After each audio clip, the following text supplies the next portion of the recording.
Bismillahirrahmanirrahim. Assalamualaikum warahmatullahi wabarakatuh. Baik, pada kesempatan kali ini saya Surtika Dewi akan memaparkan mengenai beberapa hal. Yang pertama mengenai hakikat formulasi kebijakan, yang kedua komponen formulasi kebijakan, dan yang ketiga proses formulasi kebijakan, dan yang terakhir faktor dan dalam formulasi kebijakan.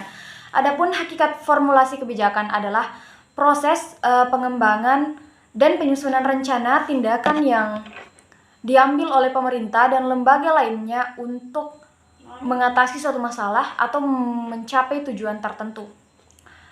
Kemudian formulasi kebijakan mencakup identifikasi masalah, penentuan tujuan dan sasaran, pemilihan strategi dan kebijakan, serta alokasi sumber daya yang dibutuhkan untuk mencapai tujuan tersebut.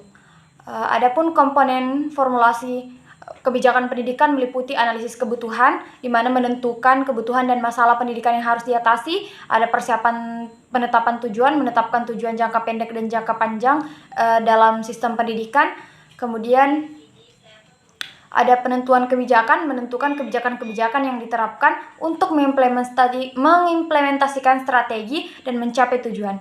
Kemudian ada implementasi, melakukan tindakan nyata untuk mengimplementasikan kebijakan dan strategi yang telah ditetapkan. Ada monitoring dan evaluasi, di mana kita melakukan pemantauan atau evaluasi terhadap kebijakan dan strategi yang telah dilaksanakan untuk menilai apakah yang dilaksanakan itu berjalan dengan lancar.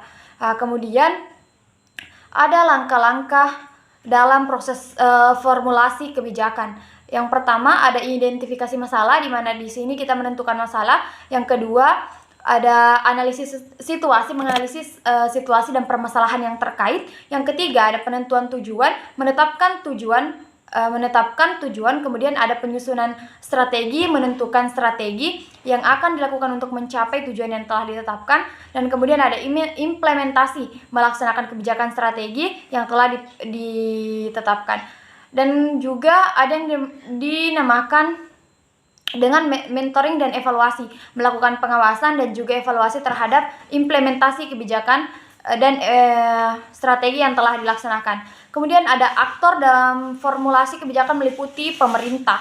Sebagai pembuat kebijakan, pemerintah memiliki peran penting dalam proses formulasi kebijakan. Yang pertama itu ada ahli atau akademisi. Ahli dan akademisi itu dapat memberikan masukan dan saran dalam proses